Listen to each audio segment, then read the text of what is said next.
Good morning, Shafter High School. And welcome back to another great episode of Hqtv, Shafter High School's news source. I'm Stephanie. And I'm Abby, and today is Wednesday, October 1st. Yes! Finally, October. I feel that breeze coming. I hear Halloween coming. I hear Shafter Wasco Week coming. I hear it all. Hey guys, I'm so excited. I know you guys are excited that October just started. But anyways, with that being said, students, every Mondays and Fridays, remember that you can earn pride points by wearing blue or gold, or blue and gold, or both or none. You know. So make sure you're showing your general pride. Yes, guys. Now let's send it over to our meteorologist Carmen with the weather. Hey guys, I'm Carmen and I'm going to be your meteorologist for today. So let's look at the weather. Today is going to be a high of 84 and a low of 59. Thursday is going to be a high of 85 and a low of 58. Friday is going to be a high of 76 and a low of 57. Saturday is going to be a high of 78 and a low of 51. And Sunday is going to be a high of 82 and a low of 53. That's it for weather. Now let's send it back to the main show. Guys, homecoming. Today is the last day to purchase your ticket, so make sure that you do that ASAP. It is $50, I believe. Yes. The dance will be taking place this Saturday, October 4th from 7 to 10. Make sure to wear formal attire. There will also be all-you-can-eat tacos. Make sure you go shopping for that dress and that tuxedo if you have it. I know, guys. Let's look all cute. We're running out of time. But if you're interested in donating blood for our annual blood drives, the first one will be taking place Thursday, October 23rd from 8:30 to 2:30 p.m. And the second one will be taking place February 27th. For the October drive, all donors will receive a t-shirt and a voucher to Cherry Acres Pumpkin Patch. To donate, students must be at least 16 years old and weigh at least 110 pounds. We highly encourage students and staff members to participate since this is all for a good cause. Are you eating your blood, John? Unfortunately, no. I'm too scared of needles. We're with Destiny to get our latest updates. Hey guys, I'm Destiny and I'm going to be your sports anchor for today, so let's look at sports. And it's a lot, so just bear with me. Okay, yesterday girls JV tennis lost a close match to Taft, but everyone played amazing. Congratulations to Valeria Gonzalez, Dayanara Rivera, and Zoe Smith on winning their single matches, and to Liz Mendoza and Jenny Perez for winning their doubles match. The varsity tennis had an outstanding match yesterday against Taft High, where they dominated with the score being 8-1. Melody de Arcos, Adeline Aguilar, Sofia Gomez, all won their stuff. So yeah, all three levels of volleyball beat the Wasco Tigers yesterday. So congratulations to them. And that's it for sports. Now let's send it back to the main show. Key Club members, you guys are having a meeting today in room 412 during lunch. There will have sign-ups for the community service opportunities for the month of October. Which is this month, by the way. We just started. Let's go! Hqtw Club will be meeting tomorrow during lunch in room 1202.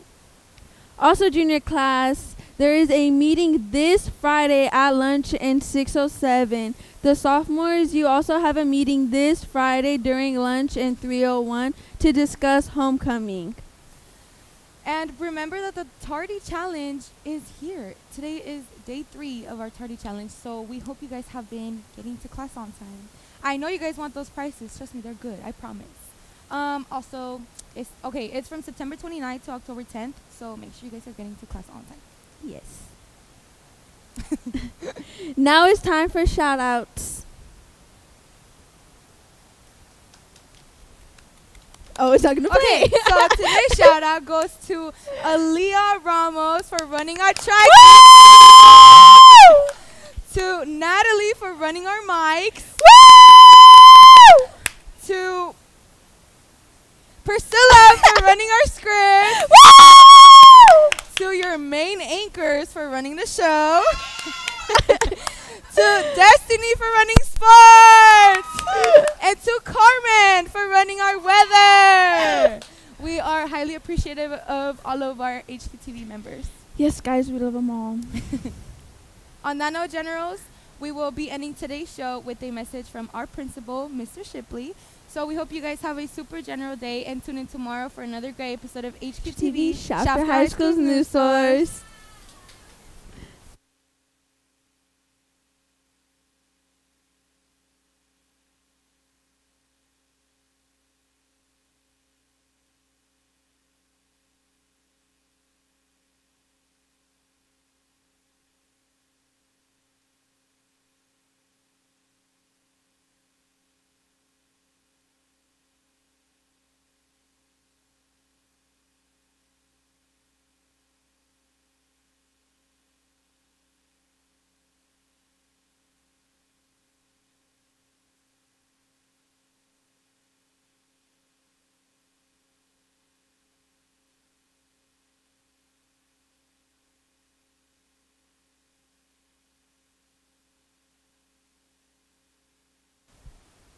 Hey Generals, Russell Shipley, and I am proud to serve as the principal of Shafter High School. We've got a few introductions, and then following this, we've got a lot of important information that we want to share directly from us for you for our campus. So with pride, I'd like to introduce Valerie LeBrenz, our Assistant Principal of Instruction, also Ms. Jennifer Webb, Assistant Principal of Administration, Mr. Alex Perez, Dean of Student Behavior and Supports, and also Mrs. Katie Young, Dean of Student Behavior and Supports.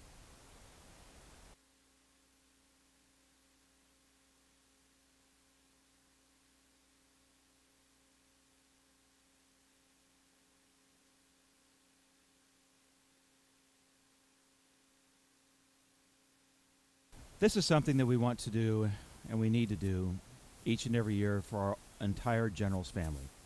It extends from all of our students, our support staff, our faculty, and this is information that is, I'm going to talk a lot about what's in the law, what are your legal obligations, and for you to know what your rights are. This is everything you need to know about discrimination, bullying, and sexual harassment, so you're aware of all that's there if something does happen. And Generals, this falls within discrimination in the law. There's a lot of information you see on the screen there, and this is correct. This is California Ed Code Section 2020 that simply says, and by means says, that no person shall be subjected to discrimination on the basis of disability, gender, gender identity, gender expression, nationality, race, or ethnicity.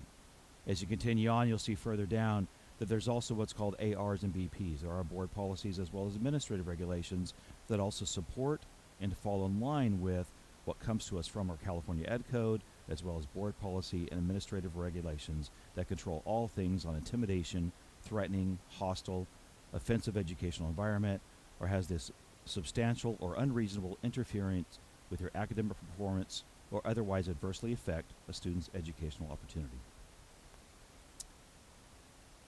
These are different examples that might be behavior that is discrimination. For example, not allowing somebody to participate in an activity because of race, ethnicity, sexual orientation, gender identity, gender expression, or other protected group characteristics. Making mean comments, jokes, just because of their race, ethnicity, sexual orientation. Using gender-specific slurs or racial slurs. Social media posts that are derogatory because of someone's race, ethnicity, gender identity, expression to others. Blocking someone's entry into a bathroom that corresponds to his, her, or their gender identity. Potentially making fun of someone because of participation in a sport or an activity that more typically favored by someone of the other sex or gender. This continues on, revealing a status, sharing private or confidential information, and especially if this is motivated by hostility towards them because of any of these protected classes. Other examples could be disciplining or disparaging or excluding a student, an athlete from participating in an activity. This could be anything from a club, that's something that we do here on the Shafter High campus, that any bit of this, that it's all inclusive. This is to include every single student and all that we do for our Generals family. This includes things like jokes, social media posts, derogatory posters, cartoons, drawings, and this even includes refusing to address a student by a name or a pronoun that's consistent with his, her, or their gender identity. No one is allowed to harass, intimidate, or bully.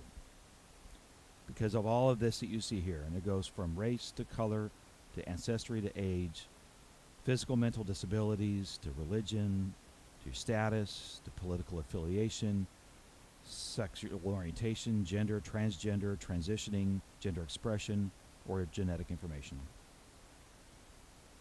Bullying does harm everyone. It's unwanted. It's aggressive. It involves a real or perceived imbalance of power between individuals with the intent to cause emotion. It can be physical. It can also be verbal. It can be social or relational, and it involves the repetition of a deliberate act. This, in other words, means that it's purposely done to cause that emotional or physical harm. The imbalance is whenever you have someone that potentially are stronger, or maybe more popular, or maybe a captain on a team or a club advisor. That's an example of an imbalance of power where you see typical examples of bullying. And repetition is just that it continues and continues and continues. So as we look at this from what we've discussed earlier, these are all the different examples. It could be physical, hitting, kicking, pinching, etc. It could be verbal, saying or writing hurtful things, teasing, name-calling, inappropriate comments. Social relational bullying, reputation, relationships, leaving a person out of an activity, influencing them others not to be friends with someone, rumors, embarrassing someone in public. And then what we see more and more, and that is that of cyberbullying. It could be any type of these bullying that is electronic devices, social media, and all of this is sent electronically that perpetuates the rumors or posting things on the social networks. Sex, gender, discrimination, and law. Many times you may hear the term that is Title IX. This goes all the way back to 1972, and it basically says that no person in the U.S. shall, on the basis of sex, be excluded from participation in, denied benefits of, or be subjected to discrimination under any education program or activity receiving federal assistance. Sexual harassment could be discrimination against anyone. It could be LGBTQ+ status, gender, perceived gender, gender identity, gender expression. It could be discrimination against anyone. That includes unwelcomed sexual advances, unwanted requests for sexual favors, sexual violence, other unwanted verbal, visual, or physical conduct of a student nature made against them for another person, same or opposite sex. These examples include unwelcome leering, sexual flirtations, propositions, sexual slurs, labels, threats, verbal abuse, graphic verbal comments about someone's body or overly personal conversation, including also sexual jokes, offensive posters, notes, stories, cartoons, computer-generated images of sexual nature. This includes spreading of sexual rumors, more personal to massaging, grabbing, fondling, stroking, brushing, teasing, relationships between students and staff members, touching an individual's body. This gets into personal boundaries, which also includes that of impeding or blocking movements, any physical interference with school activities, and it also includes displaying sexual or suggestive objects, sexual assault, sexual battery, coercion, and of course any sexual relationship between a student and staff member. As we look at this screen, it is simply that. It's not allowed. You should never have to endure this. If you're a student, you ever believe that you've ever been subject to being harassed or sexually assaulted, please, it is imperative that you report this incident to your teacher, to myself, to our administrative team, a counselor, a staff member. We can make sure that what's happening stops. Every one of these reports, and this is why administratively we do this every year to give you all of this information. This goes straight to us, straight to administration, and we take this on, and this is actually required by law. There's a very short timeline that we have to react and move forward with any allegations, bullying, sexual harassment, anything that we've talked about previously. Remember, it can be verbal or written. Sexual harassment allegations are fully investigated regardless of any separation rule or any victim. Every rule, every policy will be addressed separately and will not affect the manner in which sexual harassment complaint will be received, investigated, or resolved. We do have to take immediate action to stop this, and also put in interim measures to provide support and ensure a safe school environment for students who is the complainant or the victim as well as the respondent. Again, it's not allowed. Comes from Sacramento. This is national, federal, state, local, Kern County, as well as within the Kern High School District. There are very strict and very specific rights that simply do not allow sexual harassment. We have to take immediate action. All of these reports are taken seriously and investigated. These are investigated regardless of any separate rule violation or any victim. Safety is always our primary concern, and also most importantly with this, many times, and it's normal, it's human nature. You wonder, what if I say something, what if I do something, what if I turn this in? You worry about retaliation. There is actual code, both board policy, administrative regs, as well as all of the ed law and ed code that we follow, that actually includes very specific anti-retaliation or any anti-retaliatory efforts. There's actual additional discipline, both educational and criminal, that could be involved that protect your rights if there is an issue, and that also providing that there's no retaliative effort. This is also included in the annual notice that's sent out and mailed home to all homes and families within the Kern High School District. This includes all the sexual harassment policies, how to report it, and this can also be accessed on the kernhigh.org website. You can also get more information on the website. You can see this here. It's a very simple website to get to. This is both at kernhigh.org as well as if you go to the Shafter High website. These are all available clickable links that can be done at any time of the day. And as soon as it's posted, as soon as it's turned in, we take it immediately. Child abuse and neglect. This could be any one of the following. It could be a physical injury by a child by another person. It could be sexual abuse, assault, exploitation, negligent treatment of a child by a person responsible for them. This would be the willful harming or endangerment of a person or health of a child, any cruel or inhumane corporal punishment. As you report the harassment, bullying, and abuse, you see the QR codes here on the screen. These can be scanned. These are also available on our website. And it can be reported through any one of these. It could be to the principal, our deans, our counselors, teachers, any staff member that you trust, to your parents, trusted family members, or you could even go straight to the main Kern High School District website to file a complaint.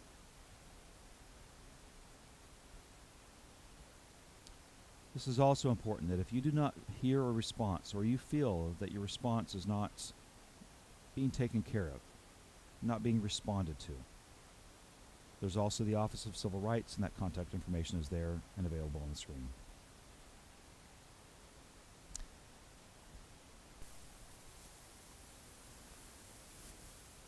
Again, Generals, thank you. I know that presentations like these and information like this could many times be overwhelming. But at the end of the day, we are Shafter. We are Generals. We are a family together that always know we're here for you. Regardless, whatever happens, from any type of or level of harassment, this is something that unfortunately we work directly with, and this is done on purpose so you know your rights, what's available to you, and please don't ever hesitate that if you feel that any one of these instances has ever happened, know that your rights, the law, board policy, administrative regulations, in addition to much of the specialized training that my administration staff has, as well as counseling, to make sure that your rights are taken care of and that you're safe. We care for you. We want the best for you. Thank you.